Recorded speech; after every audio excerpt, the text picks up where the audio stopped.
Espiritismo sem mistério.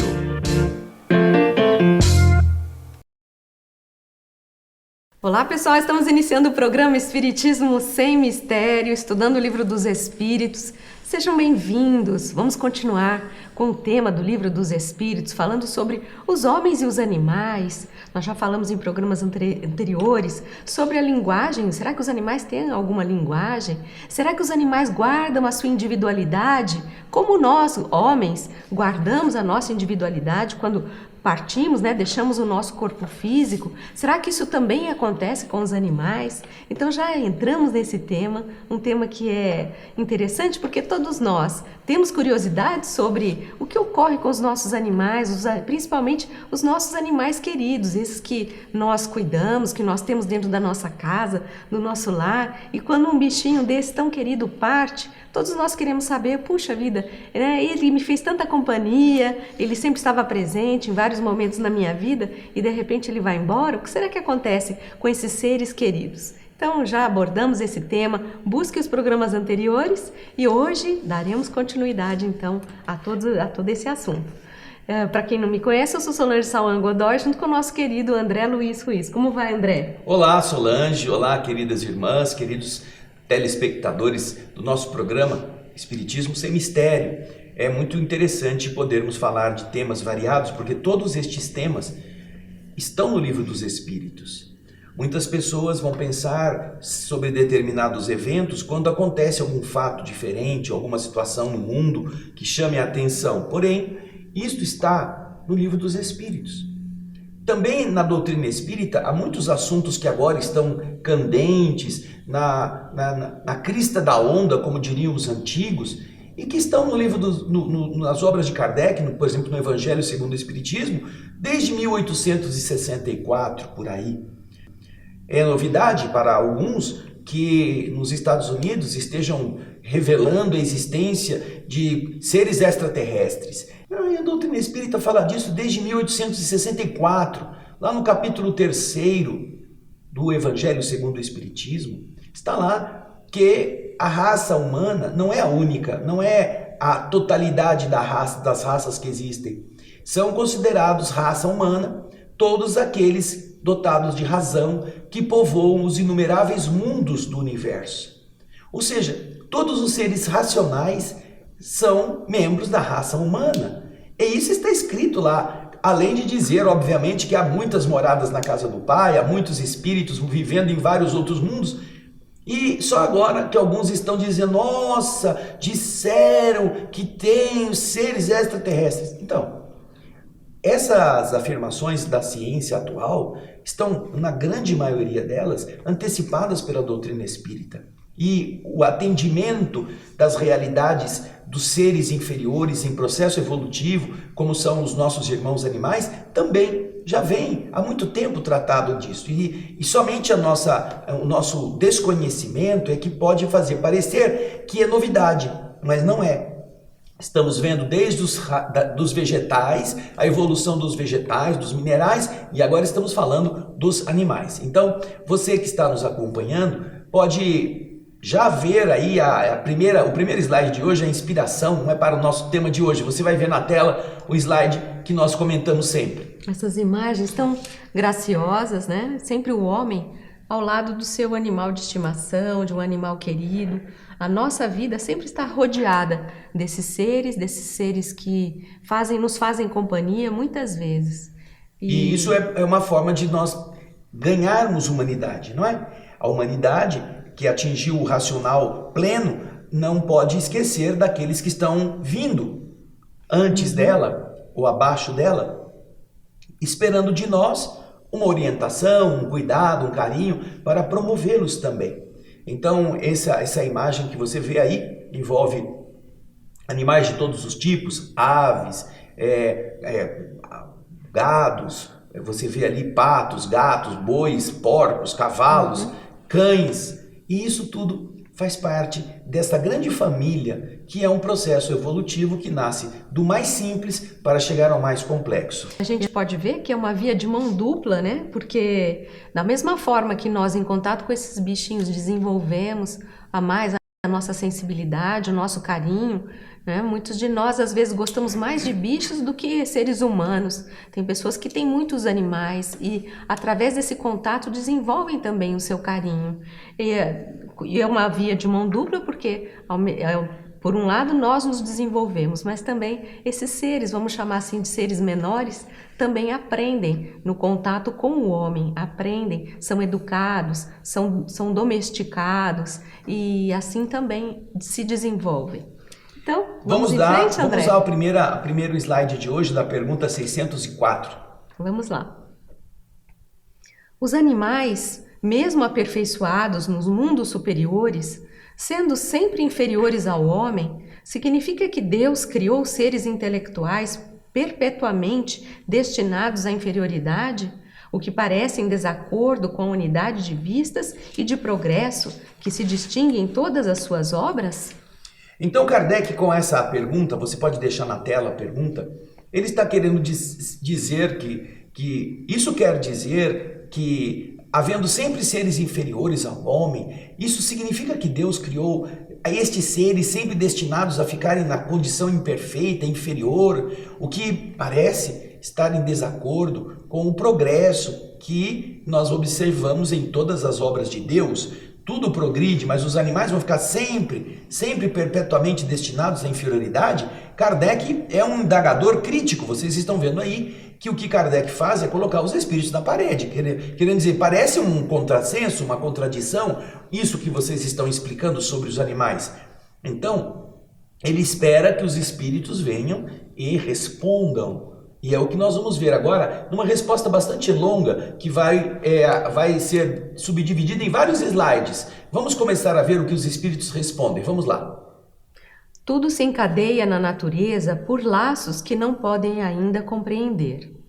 E as coisas, as mais díspares na aparência, têm pontos de contato que o homem não chegará jamais a compreender no seu estado atual. Ou seja, tudo que parece ilógico, na verdade, está dentro de uma lógica divina mais ampla. E que no estado atual, e Kardec os espíritos se referem ao estado atual daquela época de Kardec, o homem não conseguiria entender se fosse usar apenas aqueles conhecimentos para decifrar este enigma.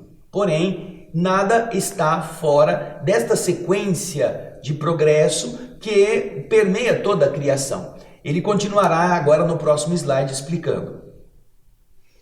Ele pode entrevê-los por um esforço de sua inteligência, mas só quando sua inteligência tiver adquirido todo o seu desenvolvimento e estiver isenta dos preconceitos, do orgulho e da ignorância, é que ele poderá ver claramente na obra de Deus. Quando nós estamos buscando entender o universo, pelo menos o universo pequeno onde estamos inseridos, nós precisamos nos despir dessa arrogância intelectual, desse orgulho, desses preconceitos que muitas vezes fazem as pessoas usarem sua inteligência dentro de um critério exclusivo e não o critério neutro para compreender todas as coisas.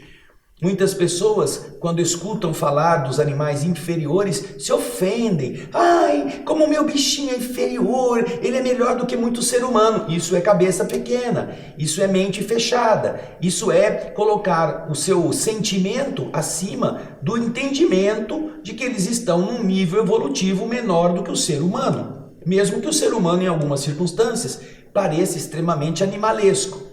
Não significa que o animal é mais evoluído espiritualmente do que um ser humano tosco, bruto. É claro que eles estão às vezes mais próximos dentro do pouco caráter elevado de um ser humano racional. Porém, um ser humano racional é mais elevado vibratoriamente e evolutivamente do que os seres animais que estão em processo anterior, que vão tornar-se um dia seres humanos. Mas você vê como muitas pessoas às vezes se sentem ofendidas pelos bichinhos. Vocês estão chamando os animais de seres inferiores, de seres menores. Eles não são não, que nem as minhas plantinhas são mais inteligentes do que as pessoas. A gente respeita essa posição ingênua, essa posição romântica. Porém, isso não impede que os seres vegetais estejam abaixo na evolução do que os seres animais e que os seres animais estejam antes da evolução dos seres hominais. Portanto, os espíritos estão dizendo, quando nós vencermos determinados bloqueios emocionais, determinadas circunstâncias de ideias fixadas em falta de entendimentos, nós poderemos entender melhor o processo da evolução. Enquanto isso, a nossa inteligência está bloqueada por preconceitos ou por desconhecimentos, não é mesmo? Mas a pergunta continua, vamos lá. A resposta continua Isso. de Kardec. Até lá, suas ideias limitadas fazem-no ver as coisas de um ponto de vista mesquinho e restrito. Saiba bem que Deus não pode se contradizer e que tudo, na natureza, harmoniza-se por leis gerais que não se afastam jamais da sublime sabedoria do Criador. Com isso, nós vamos ter o quê? Nós vamos ter os espíritos confirmando que apesar do homem não entender, isso não significa que não haja harmonia. Vamos voltar ao tempo em que os homens acreditavam que a Terra era o centro do universo e que o Sol é que girava em torno da Terra. Quando o homem acreditava nisso, sua inteligência, sua sapiência propugnava esta realidade mentirosa. Isso não impedia que o Sol estivesse no centro e que a Terra girasse em torno dele. Apenas o homem que não entendia isto. E alguns foram levados à fogueira por terem afirmado o contrário com provas, não só com blá blá blá. Porque a teoria do heliocentrismo, ou do melhor, do geocentrismo, proposta pela igreja na época, colocando a Terra no centro do universo, era uma proposta obtida através das revelações das Escrituras. E que eles acreditavam ser a palavra de Deus, e Deus não erra. Então você imagina o tamanho do esforço que alguém que observa os fenômenos pode ter que fazer para colocar uma nova ideia que contraria o status dominante, que está fundamentado em uma revelação, presunta revelação, mas não em fatos. Quando Galileu Galilei usa o telescópio que veio da China, aquele brinquedinho de ampliar as imagens, e ele dirige o telescópio para Júpiter, para Saturno, ele vê um planeta gigantesco orbitado por vários corpos que giram em torno desse planeta. Ele faz desenhos, a localização, e ele vai vendo isso várias vezes durante um mês, durante um ano, e ele vai percebendo que os corpos mudam de posição. Ou seja, um planeta gigantesco com seres que giram, com corpos que giram à volta dele. Daí, obviamente, isso é uma confirmação da ideia de que o Sol está no centro e giram em torno dele astros menores. Mas você imagina o esforço, foi ele processado, perseguido, Giordano Bruno foi queimado, tudo isso por quê? Porque ousavam pensar diferente. E é sempre assim. Hoje ninguém duvida que o Sol é o centro do nosso sistema solar, mas houve tempo em que isso era uma afronta. Então, observamos que, enquanto nossa mente estiver restrita à maneira de imaginarmos coisas, de vermos, segundo nossa ótica, nós não compreenderemos o funcionamento global. Porém, ele existe. Porém, a Terra, que antes era governada por pessoas tacanhas, que acreditavam que ela era o centro do mundo, não era o centro do mundo. Era apenas um astro que girava em torno do Sol. O Sol era o centro do nosso sistema, mas também não era o centro de tudo. Porque o Sol também gira em torno de outras coisas, de outros seres, de outros grupos de estrelas.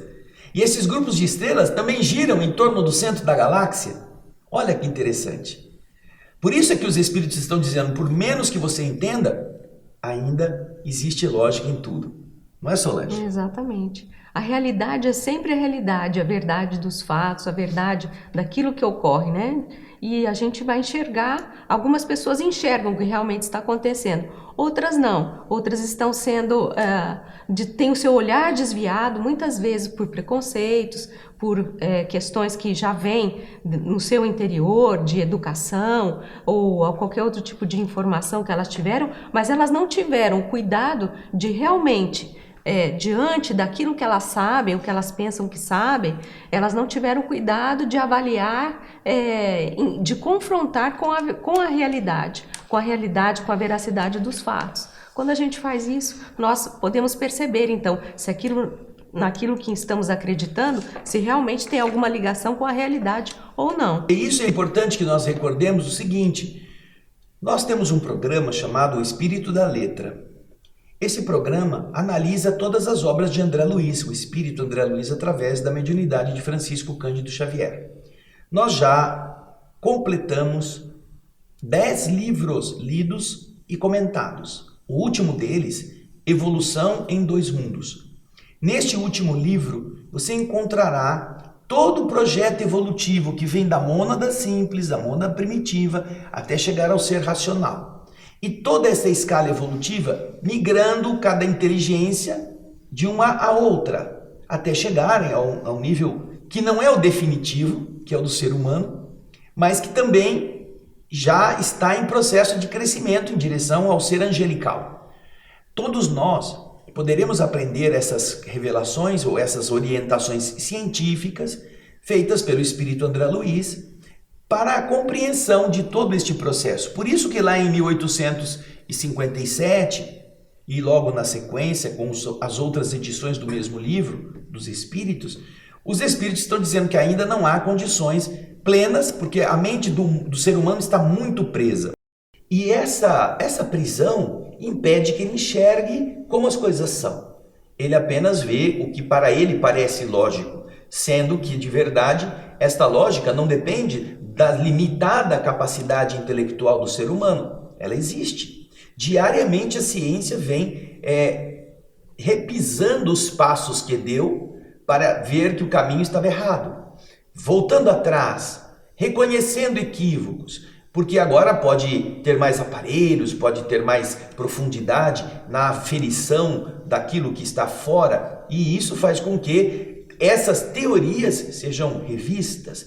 A mesma coisa acontece em relação a este aspecto, a evolução. E isso faz com que Kardec, tendo os espíritos confirmado que os seres evoluem também, mesmo que o homem não entenda como, e André Luiz explica como é que a inteligência vai migrando de uma etapa a outra. Você vai lá no nosso O Espírito da Letra, que está aqui na TV Mundo Maior e também está no nosso canal youtube.com/O Espírito da Letra, tudo junto. Vai lá e você vai ver como essas coisas se dão. Kardec, porém, logo na sequência, se a Solange não quiser comentar mais nada nessa questão, vai fazer essa pergunta, você vai ver na tela. Vamos lá. A inteligência é, assim, uma propriedade comum, um ponto de contato entre a alma dos animais e a alma do homem? Essa conclusão ele tira exatamente do que os espíritos responderam. Todo o processo é progressivo. Então, Kardec quer saber se é progressivo, o homem é inteligente. Quer dizer, então, que a inteligência também se encontra nos animais, na alma dos animais? É o que Kardec quer saber. Vamos ver o que ele responde. Sim, mas os animais só têm a inteligência da vida material. No homem, a inteligência dá a vida moral. Ah, o que você entendeu disso, Solange? Nós vamos ver que nos animais, então, existe um certo tipo de inteligência, mas é uma inteligência mais rudimentar, mais primitiva, vamos dizer dessa forma, né? E está voltada à vida material. Então nós sabemos que aquele animalzinho ele utiliza a sua inteligência instintiva, ele vai atrás do alimento, ele vai atrás da caça, ele vai atrás da procriação e assim vai. É uma inteligência mais primitiva.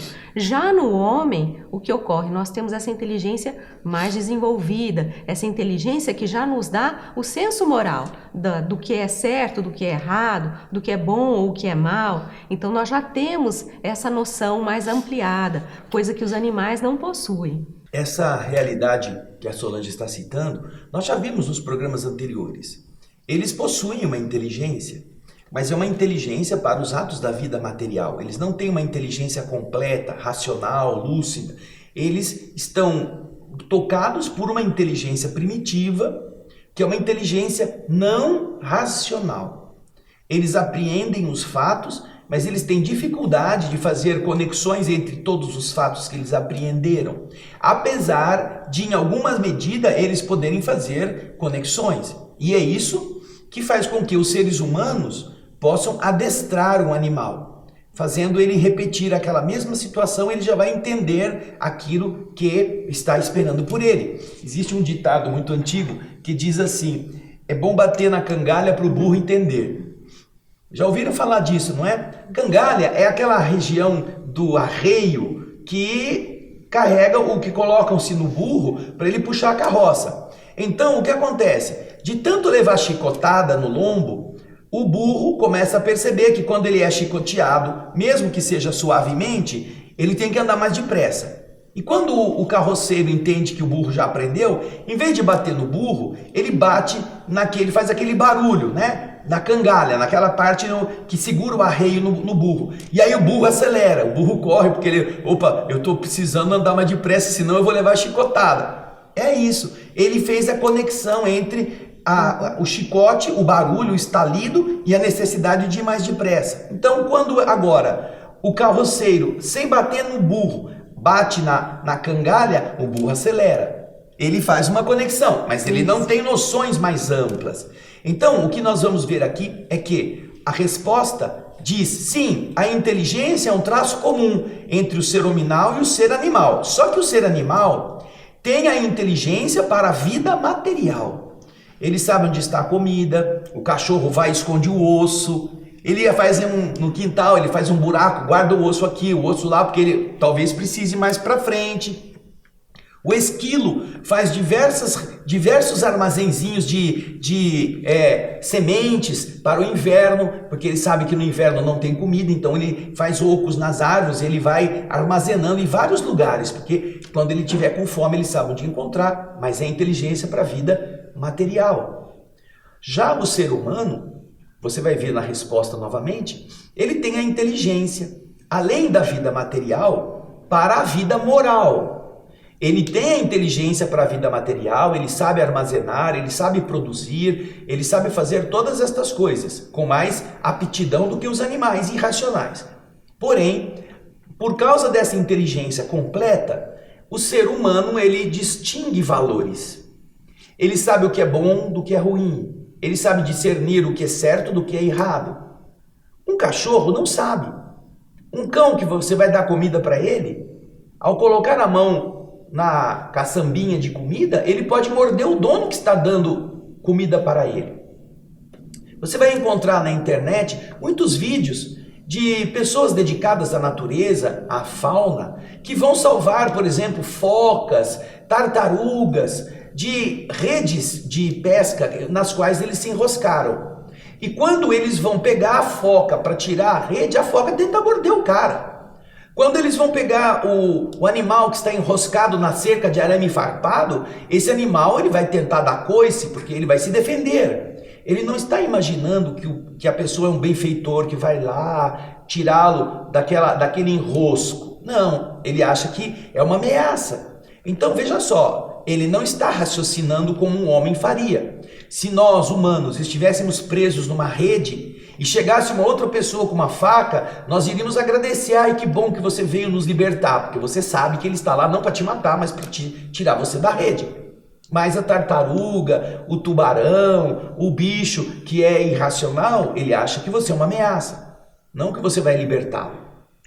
Então você vê a diferença. O ser moral, ele consegue combinar essas realidades, fazer uma comparação entre elas e extrair consequências morais, do ponto de vista ético, de comportamento, de adequação ao que é melhor ou ao que é pior. E isso só o reino hominal até aqui possui. A inteligência dos animais ainda não está desenvolvida. Apesar dela existir, ainda não está desenvolvida a este nível, como está a de qualquer ser humano. E é óbvio que entre os seres humanos existem aqueles que são ainda mais toscos, porque não faz muito tempo que chegaram ao reino hominal, e existem aqueles que já desenvolveram um mundo moral muito mais rápido. E quem explica isso é a própria doutrina espírita. Lá na terceira parte do Livro dos Espíritos você vai encontrar a lei de progresso.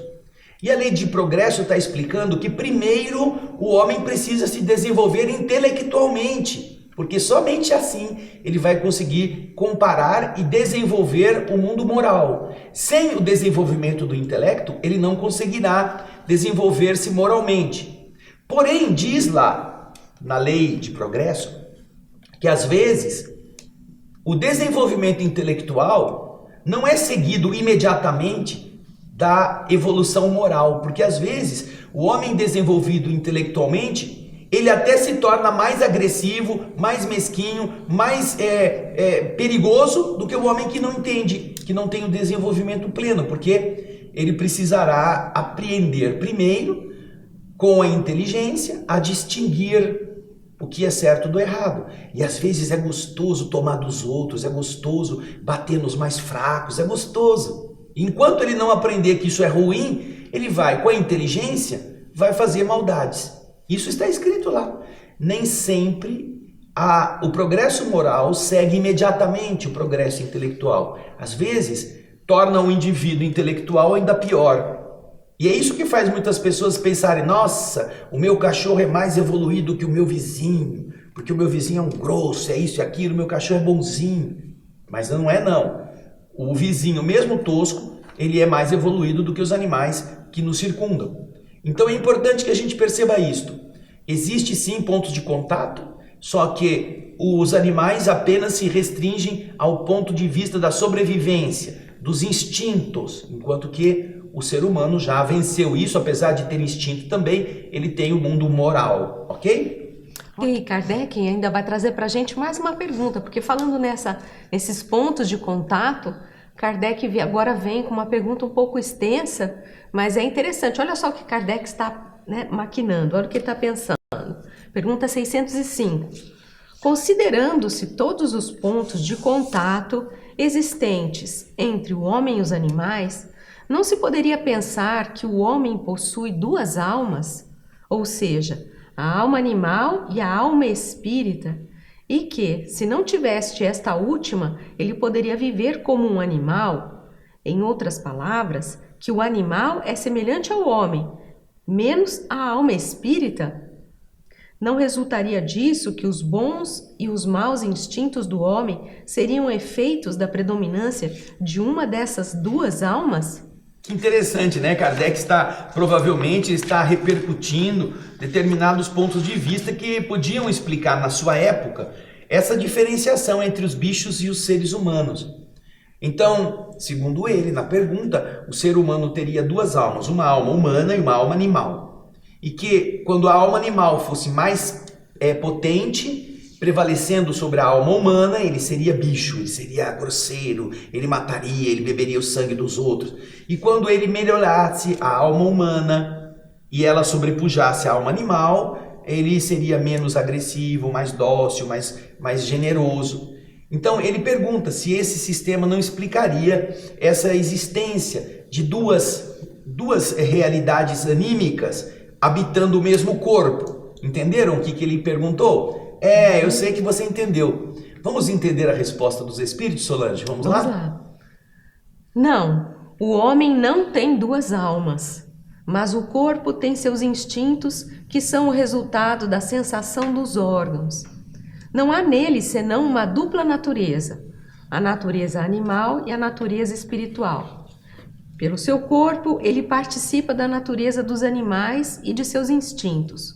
Por sua alma, ele participa da natureza dos espíritos. Então é interessante essa resposta de Kardec. Nós já estamos vendo que os espíritos são bem firmes ao dizerem que não, o homem não tem duas almas. Isso é bom porque a gente às vezes ouve várias coisas, a gente às vezes ouve dizer que o fulano tem duas almas, tem três almas no mesmo corpo. Quem já não ouviu isso? Mas os espíritos são bem claros dizendo que isso não existe. O homem não tem duas almas. E que o que acontece é que o corpo humano, o homem tem os seus instintos, que são voltados aos seus órgãos, ao corpo material, ao corpo de carne. Então ele sofre um pouco dessa influência da matéria. E ele tem, então, essa natureza, que ele chama de natureza animal, e a natureza espiritual, que é aquela mais voltada às questões espirituais, às questões morais. E assim ele participa desses dois momentos, dessas duas naturezas, mas é uma única alma. Nós vamos aprender, com André Luiz, Solange, no livro Evolução em Dois Mundos, que nós vamos vindo de um processo lento, mas constante, de aquisição de recursos no corpo de carne ou naquilo que vai ser depois o corpo de carne. Então, do simples unicelular, nós vamos começar a ter uma estrutura pluricelular, depois vamos começar a desenvolver determinados sistemas de circulação, depois sistemas musculares de tegumento, depois sistemas de estruturação óssea, esquelética. E em cada etapa evolutiva, o ser não perde aquilo que ele já conquistou na etapa anterior.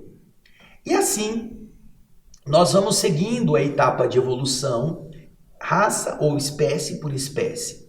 Quando nós chegamos na nossa área do reino animal, nós já temos desenvolvido todo o sistema circulatório, sistema excretor, sistema alimentar, sistema de ingestão e de deglutição, de digestão, de respiração. Vamos ter todo um sistema. É interessante quando você vê, por exemplo, nas plantas, ela depende da seiva, não é? A seiva que sai da terra, chamada seiva bruta, e que depois desce para os reservatórios na chamada seiva elaborada. São sistemas circulatórios na planta. Existe um processo que faz a alimentação chegar, subir o mineral da terra. Depois vamos encontrar o que? Os entomólogos estudam muito a questão dos insetos, já no reino animal, não é? Os insetos, eles também têm circulação. E se na planta a gente tem o pigmento verde, lá nos insetos nós vamos encontrar que o sangue dos insetos ele tem um componente ligado ao cobre.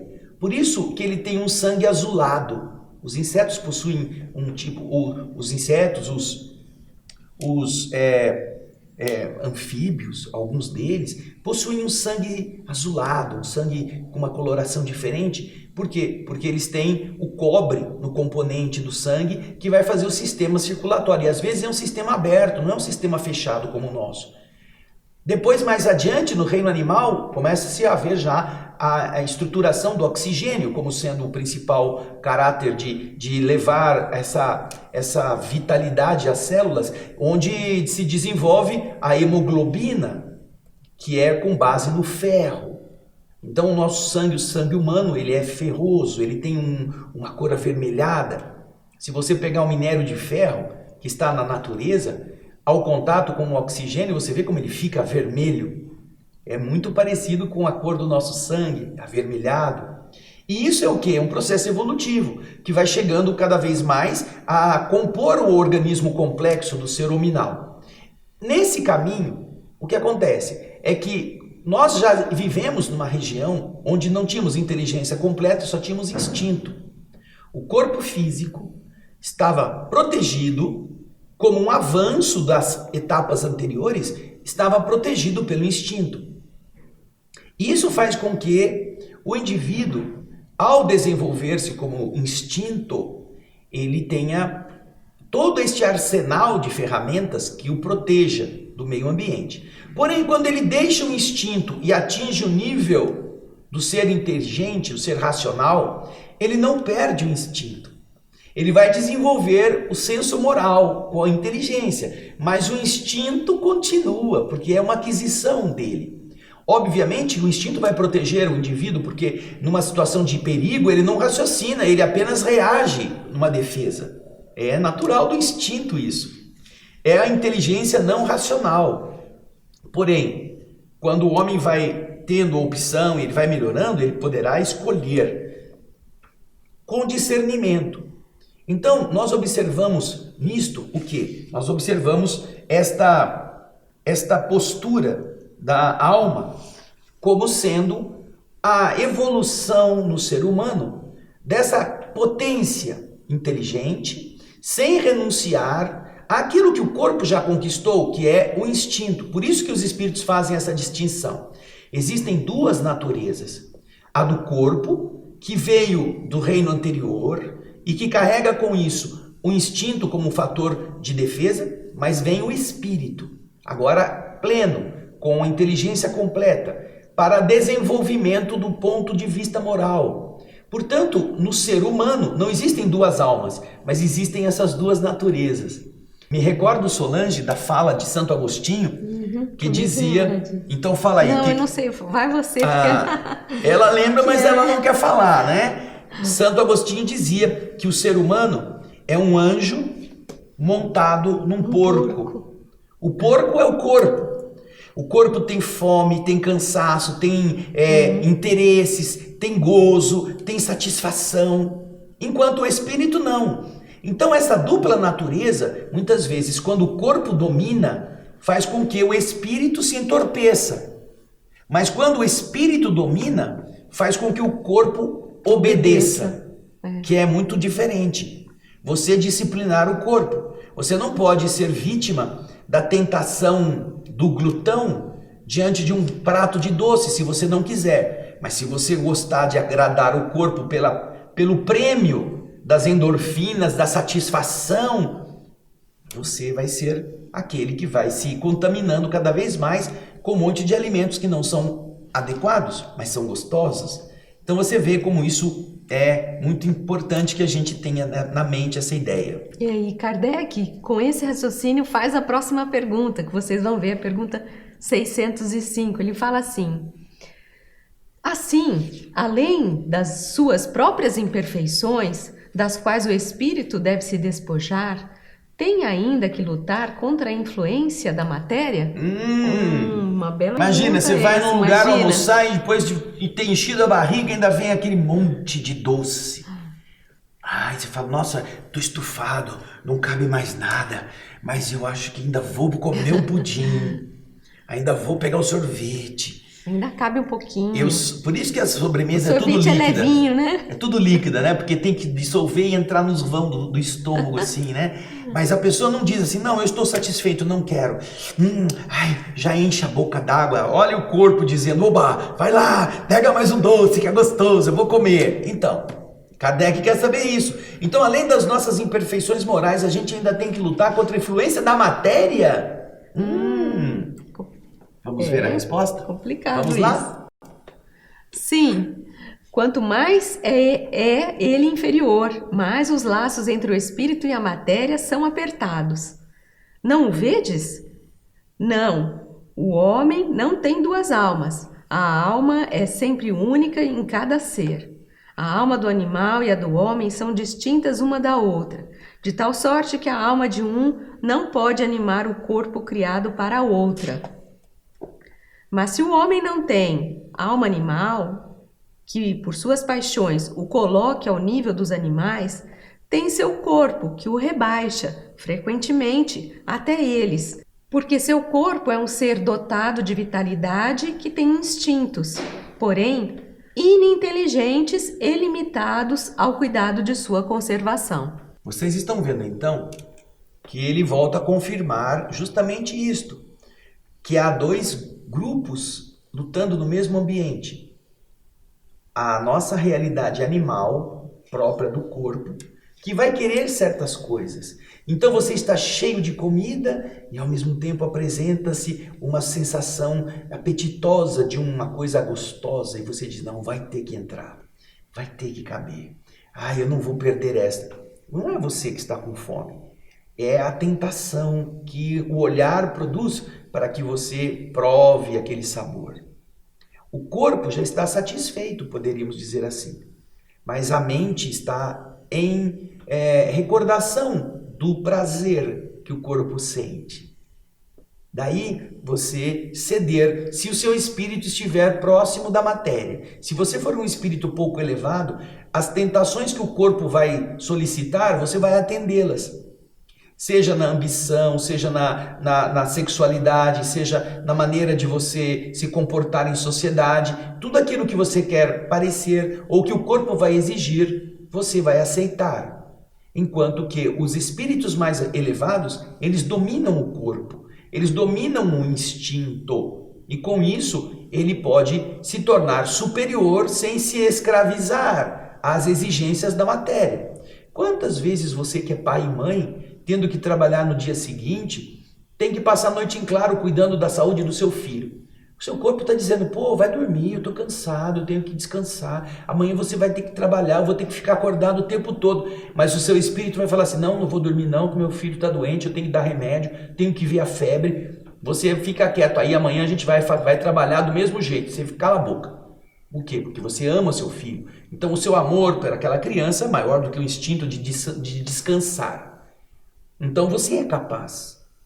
Portanto, essa comparação, e se nós observarmos em nós o que é que predomina mais em nosso comportamento, veremos se é o corpo que manda no espírito ou se é o espírito que já está aprendendo a pôr o corpo na linha, certo? Mas a gente vai para a nossa pergunta final. Só fazendo uma observação que eles respondem aqui, que também isso é algo que às vezes causa uma confusão. Está dizendo que a alma do animal e a do homem são distintas uma da outra. E que a alma deles, de um, não pode animar o corpo do outro. Então nós não vamos ver uma alma humana ocupando um corpo animal e vice-versa. O seu tio não reencarnou no seu cachorro, Isso. como muitos pensam. Seu vovô não é o gato que gosta de você. Não, ele continua no plano espiritual, porque o perispírito do ser humano é diferente do perispírito do ser animal. Isso mesmo, Solange, bem lembrado. Vamos então agora a um comentário que Kardec faz. O espírito, encarnando-se no corpo do homem, traz-lhe o princípio intelectual e moral que o torna superior aos animais. As duas naturezas presentes no homem dão às suas paixões duas fontes diferentes. Uma provém dos instintos da natureza animal, outra das impurezas do espírito, do qual ele é a encarnação e que se afina mais ou menos com a grosseria dos apetites animais.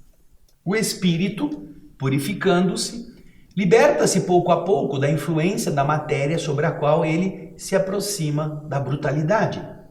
Liberto dessa influência, ele se eleva à sua verdadeira destinação. Portanto, chegará um momento em que os espíritos que se elevam o suficiente não terão mais nada do instinto que a vida material animal estaria ainda dotada. Ele vai se purificar até ser capaz de entregar a sua vida pelo amor de uma outra existência, de alguém que ele ame, vencendo o instinto de conservação.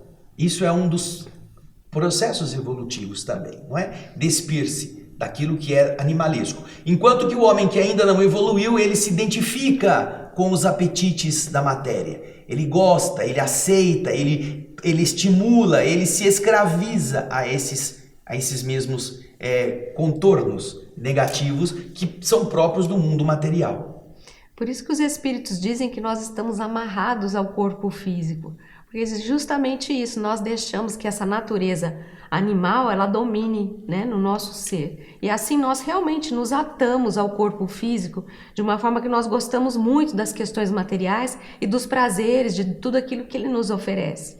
E quando nós começamos, por isso que a encarnação é importante, porque nós vamos treinando isso durante a nossa vida, esse desapego, esse afastar-se das coisas materiais, de conseguirmos dominar os nossos instintos, dominar as nossas vontades. Quando nós já conseguimos fazer isso, ter um certo domínio sobre a nossa matéria, quando desencarnarmos fica mais fácil, os laços estarão mais afrouxados, nós estaremos, de uma certa maneira, nós vamos conseguir deixar o nosso corpo físico sem muitas amarras, com mais facilidade, porque nós já estamos treinando para isso. Então é isso. Muito bem, Solange, isso é uma explicação muito importante.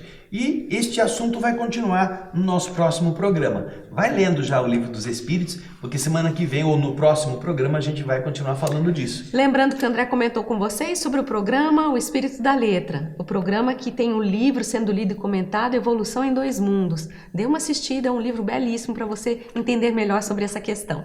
Um grande abraço e até o próximo Espiritismo Sem Mistério. Tchau, gente. Até!